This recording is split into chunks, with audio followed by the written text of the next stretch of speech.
Hi friends, welcome to my channel. போன எபிசோடில் காலவர் வந்து மாதவியை கூட்டிகிட்டு போகிறதுக்காக அரண்மனைக்கு வராரு. ஆனால் மாதவி அரண்மனையில் இல்லை அப்படின்னு பார்த்தோம். வாங்க இன்னைக்கு கதைக்குள்ளே போகலாம். இப்போ வந்து மாதவி அரண்மனையில் அந்த ஒரு வருட காலம் எப்படி கழிச்சாங்க அப்படிங்கிறத பார்க்கலாம். மாதவி ரொம்பவே வந்து விருப்பம் இல்லாமல் தான் வந்து அங்கே ஹேசுவன் கூட வாழ்ந்துட்டு இருந்தாங்க. ரொம்பவே வந்து மனசு வருத்தத்தோடு எதையுமே வந்து ஒரு இன்பமாக பார்க்காம ரொம்ப கஷ்டமாக தான் வந்து பார்த்துட்டு இருந்தாங்க.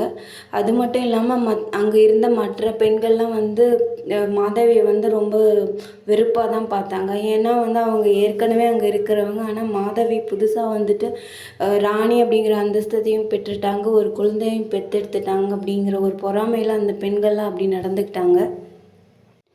எப்படியோ மாதவி கருவுற்ற ஒரு ஆண் குழந்தையும் பெற்று எடுத்துட்டாங்க. குழந்தை பிறந்ததுக்கப்புறம் தான் அவங்களுக்கு தாய்ப்பாசம்னா என்னன்னே தெரியுது. அந்த தாய்மையை வந்து அவங்க உணர்கிறாங்க. இது என் குழந்தை அப்படிங்கிற உரிமையில் அவங்க இருக்காங்க. அந்த தாய்ப்பாசத்தில் அவங்க இது நாள் வரைக்கும் பட்ட எல்லா கஷ்டமும் மறந்து போயிடுது. இது வந்து இந்த சந்தோஷத்துக்கு எந்த துக்கமும் ஈடாகாது அப்படின்னு அவங்க நினைக்கிறாங்க. ஏன் அரியசவனை கூட அவங்க வந்து மன்னிச்சிட்டாங்க. கொஞ்சம் கொஞ்சமாக வெறுப்பெல்லாம் அவங்க மறைஞ்சிருது. அந்த அளவுக்கு அவங்க வந்து ரொம்ப அந்த குழந்தைய விரும்புகிறாங்க, தாய்மையோடு இருக்காங்க.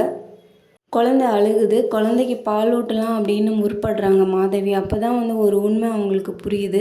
அவங்க நித்திய கன்னி தானே. குழந்தைக்கு வந்து குழந்தை பிறந்த அடுத்த நிமிஷமே அவங்க வந்து கன்னியாக ஆயிட்டாங்க. அவங்களுக்கு வந்து பால் சுரக்கலை. குழந்தை பிறந்ததுக்கப்புறம் ஒரு தாயோட உடம்புல ஏற்படுற எந்த மாற்றமும் வந்து அவங்களுக்கு ஏற்படலை. அதை நினச்சி ரொம்பவே வந்து அவங்க மனசு வருந்துறாங்க. ஏன் பைத்தியம் பிடிச்ச மாதிரியே ஆயிட்டாங்க. ஒரு தாய்க்கு வந்து தன் குழந்தைக்கு பால் ஊட்டுறது தான் வந்து அவங்களுக்கு முதல் சந்தோஷமாக இருக்கும். அது கூட வந்து அவங்க மாதவிக்கு கிடைக்கல. அவங்க எவ்வளோ ஒரு துர்பாகியமாக இருக்காங்க. அதை நினச்சி வந்து ரொம்பவே மனசு வருத்தப்படுறாங்க. பட்டுட்டு எல்லார் மேலேயும் கோபம் வருது. அந்த வரத்தை கொடுத்த ரிஷிகள் மேலேயும், தன்னோட தகப்பனார் மேலேயும், காலவர் மேலேயும், விஸ்வாமித்ர முனிவர் மேலே, எல்லா ஆண்கள் மேலேயும், எல்லார் மேலேயுமே ரொம்ப வந்து அவங்க வந்து வெறுப்பாக இருக்குது அவங்களுக்கு. அதனால் குழந்தைய வந்து அரண்மனையிலேயே விட்டுட்டு ரதத்தை எடுத்துகிட்டு போகிறாங்க. ஏன்னா காலவர் வந்து கூட்டிகிட்டு இன்னொரு ராஜா கிட்டே கூட்டிகிட்டு போவார். அதுக்கு வந்து நம்ம ஒத்துக்கக்கூடாதுன்னு சொல்லிட்டு போகிறாங்க. மாதவி என்ன நினைக்கிறாங்கன்னா, என்னோட தாய்மையை கூட வந்து என்னால் முழுசாக வந்து அனுபவிக்க முடியல, என்னால் வந்து இருக்க முடியல. இதுதான் வந்து தர்மம் இங்கே இருக்கிறவங்களுக்கெல்லாம். இது அதர்மம். இந்த தர்மத்தை வந்து குழி தோண்டி புதைக்கணும் அப்படின்னு ரொம்பவே வந்து மன குமுறலோட ரதத்தில் போய்கிட்டே இருக்காங்க. அப்புறம் காலவ முனிவர் ஞாபகம் வருது. அவர் நினச்சி ரொம்ப வந்து வருத்தப்படுறாங்க. அவரும் பாவம் தானே. வந்து அவர் ஒன்றும் வேணும்னு எதுவும் பண்ணலையே. அவரும் நம்மளை மாதிரியான ஒரு துரதிர்ஷ்டசாலி தான், சூழ்நிலை கைதியாக தான் இருக்கார் அப்படின்னு சொல்லிட்டு ரதத்தை திரும்ப வந்த வழியிலே திருப்பி வந்துட்டுருக்காங்க. அப்போ காலவ முனிவர் எதிரில் இன்னொரு ரதத்தில் வந்துட்டுருக்காரு. அதை கூட வந்து அவங்க பார்க்காம போய்கிட்டே இருக்காங்க. காலவர் வந்து கூப்பிடுறாரு மாதவின்னு. அதை கேட்ட உடனே தான் வந்து அவங்க சுய நினைவுக்கே வராங்க. அப்போ திடீர்னு வந்து ரதத்தை வந்து நிறுத்துகிறாங்க. அப்போ வந்து அதை எதிர்பார்க்காத குதிரைகள் வந்து கால் மடங்கி கீழே விழுந்துருது. ரதமும் வந்து கூட சாஞ்சிடுது. மாதவிக்கு வந்து தலையில் அடைப்பட்டு அவங்க வந்து மயக்கமாயிடுறாங்க.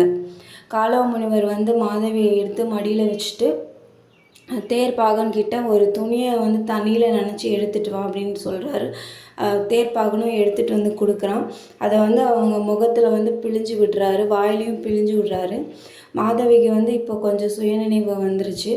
ஆனால் காலவ முனிவருக்கு வந்து ரொம்பவே வந்து குற்ற உணர்ச்சிக்கு ஆளாகிறாரு. அரண்மனையில் எவ்வளோ சந்தோஷமாக வந்து துள்ளி திரிஞ்சிட்டு இருந்த பெண் இவ, மான்குட்டி மாதிரி. நான் வந்து இவளை வந்து இங்கே கூட்டிகிட்டு வந்து இங்கே கானகத்தில் மயக்கம் அடைஞ்சு கிடக்கிற அளவுக்கு வந்து இவளோட மனநிலையை வந்து நான் மாற்றிட்டேன். வந்து ரொம்ப இதுக்கு நானும் தான் ஒரு காரணம்னு ரொம்ப குற்ற உணர்ச்சியிலே இருக்கார். அப்போ வந்து மாதவி கண் விழித்ததும் காலவர் மடியில் இருக்காங்கன்னு தெரிஞ்சு உடனே எழுந்திரிச்சு இவங்க ஆடைகளையெல்லாம் சரி செஞ்சுட்டு, நீங்கள் எதுக்காக இப்போ என்னை தொட்டிங்க, ஏன் இப்படியெல்லாம் பண்ணுறீங்கன்னு ஒரு மாதிரியாக பேசுகிறாங்க. நன்றி.